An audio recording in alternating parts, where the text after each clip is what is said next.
ವರಹಮತುಲ್ಲಾಹಿ ಬರ್ಕಾತು. ಎಲ್ಲರಿಗೂ ನನ್ನ ನಮಸ್ಕಾರ. ಇವತ್ತು ನಮ್ಮ ಜಮೀರಣ್ಣ ಹುಟ್ಟಿದ ಹಬ್ಬ. ಅವರಿಗೆ ಶುಭಾಶಯಗಳಿಗೆ ನಾವೆಲ್ಲ KR ಮಾರ್ಕೆಟ್ ಚಾಮರಾಜಪೇಟೆ ವಿಧಾನಸಭಾ ಕ್ಷೇತ್ರದಿಂದ ಮಾರ್ಕೆಟ್ ವಾರ್ಡ್ನಿಂದ ಬಂದಿದ್ದೀವಿ. ನಮ್ಮ ರಘು ಸಾರು, ನಮ್ಮ ವಸೀಮ್ ಅವರು, ನಮ್ಮ ಅಬ್ದುಲ್ ಸಮದ್ ಅವರು, ನಮ್ಮ ಬ್ರದರ್ಸು ಎಲ್ಲರೂ ನಮ್ಮ ಜೊತೆ ಬಂದವರೆ. ಇವತ್ತು ತುಂಬ ಖುಷಿ ನಮಗೆ. ಏನಂದರೆ ಒಂದು ದುಕಾನು ಇದೆ, ಜಮೀರವ್ರ ಕುಟುಂಬದಲ್ಲಿ ಒಬ್ರು ಯಾರೋ ತೀರೋಗಿಬಿಟ್ಟವ್ರೆ. ಅದಕ್ಕೋಸ್ಕರ ಅಂತ ನಾವು ಸ್ವಲ್ಪ ಜೋರಾಗಿ ಮಾಡಿಲ್ಲ, ಇಲ್ಲಾಂದರೆ ತುಂಬ ಜೋರಾಗಿ ಮಾಡಬೇಕಂತ ನಾವೆಲ್ಲ ಪ್ರೋಗ್ರಾಮ್ ಮಾಡಿದ್ವಿ. ಬಟ್ ದೇವ್ರದ್ದು ಏನು ನಿಶ್ಚಯ ಇತ್ತು ನಮ್ಗೆ ಗೊತ್ತಿಲ್ಲ, ಈ ಥರ ಆಗಿದೆ. ಬಟ್ ಏನಾದ್ರೂ ಇವತ್ತು ಜಮೀರ್ ಭಾಯಿ ಹುಟ್ಟಿದ ಹಬ್ಬ, ಒಳ್ಳೆ ಜನ ಒಳ್ಳೆ ಮನುಷ್ಯ ಹುಟ್ಟವನೆ ಅಂತ ಎಲ್ಲರಿಗೂ ಖುಷಿ ಇದೆ. ಎಲ್ಲ ಸಮಾಜದವ್ರಿಗೆ ಒಂದೇ ಥರ ಯಾರಾದ್ರಲ್ಲಿ ಎಲ್ಲರೂ ಪ್ರೀತಿ ಮಾಡ್ತಾರೆ. ಇವತ್ತು ಎಲ್ಲರ ಜೊತೆ ಕುತ್ಕೊಂಡು ನಮ್ಮ ಜೊತೆ ಕುತ್ಕೊಂಡು ರಘು ಸಾರ್ ಅವ್ರ ಟೀಮ್ ಜೊತೆ ಕುತ್ಕೊಂಡು ಜೈ ಭೀಮ್ ಅಂತ ಒಂದು ಮಾತು ಹೇಳಿದ್ರು. ತುಂಬ ದೊಡ್ಡ ಮಾತು ಇದು, ತುಂಬ ಚೆನ್ನಾಗಿತ್ತು. ಇವತ್ತು ಎಲ್ಲರಿಗೂ ಊಟ ಆಗ್ತವ್ರೆ. ನಾವು ಒಂದು 1000 ಜನಕ್ಕೆ ಊಟ ಮಾಡಿಸಿದ್ವಿ ಚಾಮರಾಜಪೇಟೆಯಲ್ಲಿ. ಅಲ್ಲೂ ಎಲ್ಲರಿಗೂ ಊಟ ಕೊಡ್ತಾಯಿದ್ದೀವಿ ಅವ್ರ ಹೆಸರಿಂದ. ಇನ್ನೂ ದೇವರವ್ರಿಗೆ 100 ವರ್ಷ ಆಯುಸ್ಕೊಳ್ಳಿ ಅಂತ ನಾವು ಕೇಳ್ಕೊಂಡು ನನ್ನ ಮಾತನ್ನು ಮುಗಿಸ್ತೀನಿ. ನಮಸ್ಕಾರ. ನಜೀರ್ ಖಾದ್ರಿ ಬಾಸ್ತು ಏನು ಹೇಳಿದ್ರೆ ಅದೇ ಸರಿ. ಯಾಕಂದರೆ ನಮಗೆ ತುಂಬ ಬ್ರದರು ವೆಲ್ವಿಷರು ಅವರು ಮತ್ತು ವಸೀಮು, ಅಬ್ದುಲ್ ಸುಬಾನು ಇವರೆಲ್ಲ ನನ್ನ ಅಣ್ಣ ತಮ್ಮಂದ್ರಿಗಿನ್ನ ಹೆಚ್ಚು ನನ್ನ ಜೊತೆ ಇವತ್ತಿನ ದಿನ. ಯಾಕಂದರೆ ಇವತ್ತಿನ ದಿನ ಈ ಕಾರ್ಯಕ್ರಮಕ್ಕೆ ಭಾಳಷ್ಟು ನನ್ನ ಹುಡುಗರು ಸಹಾಯ ಮಾಡಿದ್ದಾರೆ. ಜೈರಮ್ಮ ತಗೊಳ್ಳಿ, ಮಾರಪ್ಪ ತಗೊಳ್ಳಿ, ಮಂಜು ತಗೊಳ್ಳಿ, ಇವರೆಲ್ಲ. ಆಮೇಲೆ ವಿಶೇಷವಾಗಿ ನಮ್ಮ ಮಾರ್ಕೆಟಿಂದ ರಾಜೇಶ್ವರಿ ಅಂತೇಳಿ ನಮ್ಮ ಮಹಿಳಾ ಮುಖಂಡರು ಭಾಳಷ್ಟು ಸಹಾಯ ಮಾಡಿದ್ದಾರೆ.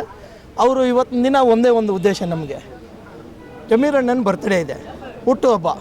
ನೋಡಿ, ನಮಗೆ ವಿಶೇಷವಾಗಿ ನಾವು ಆಚರಣೆ ಮಾಡೋಂಥ ಹಬ್ಬಗಳಲ್ಲಿ ಇದು ಒಂದು ಹಬ್ಬನೇ ನಮಗೆ. ಯಾಕಂದರೆ ಸತತವಾಗಿ ನಮ್ಮ ಚಾಮರಾಜಪೇಟೆ ವಿಧಾನಸಭಾ ಕ್ಷೇತ್ರದಲ್ಲಿ ಹಂತವಾಗಿ ಅವರೇನು ಗೆದ್ಕೊಂಡ್ಬರ್ತಾ ಇದ್ದಾರೆ. ಅದು ನಮ್ಮ ಜನರ ಪ್ರೀತಿ ಸಂಪಾದನೆ ಮಾಡಿರೋ ರೀತಿ ನೀತಿ ಇದೆಯಲ್ಲ ಜಮೀರಣ್ಣನವ್ರದ್ದು, ಆ ಪ್ರೀತಿಗೆ ನಾವು ಸೋತಿದ್ದೀವಿ. ಜಾತಿ ರಹಿತ ವ್ಯಕ್ತಿ, ಧರ್ಮರಹಿತ ವ್ಯಕ್ತಿ, ಸರ್ವಧರ್ಮಗಳಿಗೂ ನಾಯಕ ಅಂತ ಏನಾದರೂ ನಾವು ಪ್ರಸ್ತುತ ರಾಜಕಾರಣದಲ್ಲಿ ಯಾರಿಗಾದರೂ ಹೇಳ್ತೀವಿ ಅಂತ ಹೇಳಿದ್ರೆ ಆ ಮಾತನ್ನು ಜಮೀರ್ ಅಹಮದ್ ಅವ್ರಿಗೆ ಹೇಳಬೇಕು ಅದನ್ನು. ಯಾಕಂದರೆ ಇದನ್ನು ನಾವು ಆರ್ಟಿ ಹೇಳುವಂಥ ಮಾತು. ಯಾಕಂದರೆ ಜಮೀರ್ ಅಹಮದ್ ಅವರು ತಾಯಿ ಹೃದಯ ಇರೋವಂಥ ವ್ಯಕ್ತಿ. ಅವ್ರಿಗೆ ಮುಂದಿನ ಉಪಮುಖ್ಯಮಂತ್ರಿ 100% ಮಾಡ್ತಾರೆ. ಮುಂದಿನ ಉಪಮುಖ್ಯಮಂತ್ರಿ 100%. ಅದು ಏನಪ್ಪ ಅಂತ ಹೇಳಿದ್ರೆ, ಅವರು ಅಪ್ಪಿ ಏನಾದರೂ ನಮ್ಮ ಶೆಡ್ಯೂಲ್ ಕ್ಯಾಸ್ಟಲ್ಲಿ ಹುಟ್ಬಿಟ್ಟಿದ್ರೆ ಇವತ್ತಿನ ದಿನ ಅವರು CM ಕ್ಯಾಂಡಿಡೇಟು, PM ಕ್ಯಾಂಡಿಡೇಟು. ಅವರು ಅಲ್ಪಸಂಖ್ಯಾತರಾಗಿ ಹುಟ್ಟಿರೋದ್ರಿಂದ ಅವಕಾಶಗಳು ಕೊಡೋದು ಭಾಳಷ್ಟು ಕಡಿಮೆ.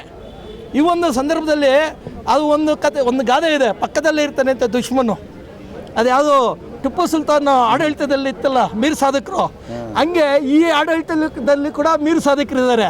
ಆ ಮೀರ್ ಸಾಧಕರು ಎಲ್ಲಿದ್ದಾರೆ ಅಂದರೆ ಜಮೀರಣ್ಣನ ಪಕ್ಕದಲ್ಲೇ ಇದ್ದಾರೆ. ಜಮೀರಣ್ಣಂಗೆ ಗೊತ್ತಿಲ್ಲ. ಆ ಮೀರ್ ಸಾಧಕರು ಏನು ಮಾಡ್ತಾರೆ, ಅಣ್ಣ ಹತ್ರ ಪ್ರೀತಿಯಾಗಿ ನರಿ ಥರ ನಟನೆ ಮಾಡ್ತಾರೆ.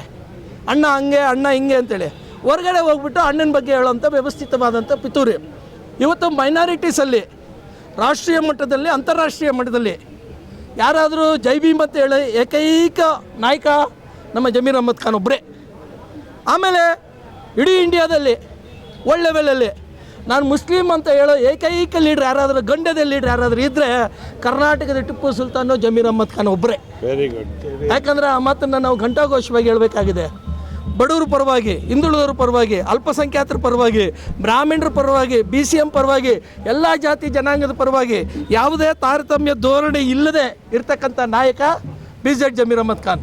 ಹಾಗಾಗಿ ಅವರ ಒಂದು ಪ್ರೀತಿಗೆ ನಾವು ಸೋತಿದ್ದೀವಿ. ಚಾಮರಾಜಪೇಟೆ ಕಾರ್ಯಕರ್ತರು ನಾವೇನಿದ್ದೀವಿ, ಅಲ್ಲಿ ವೋಟರ್ಸ್ ಏನಿದ್ದೀವಿ, ನಾವು ಅವ್ರ ಪ್ರೀತಿ ವಿಶ್ವಾಸಕ್ಕೆ ನಾವು ಸೋತಿದ್ದೀವಿ. ಅವರಲ್ಲಿ ನಾವು ತಾಯಿ ಹೃದಯ ನೋಡ್ತಾ ಇದ್ದೀವಿ. ಹಂಗಾಗಿ ಅವ್ರ ಹಬ್ಬ, ಹುಟ್ಟಿದ ಹಬ್ಬ ನಮ್ಮ ಹಬ್ಬ.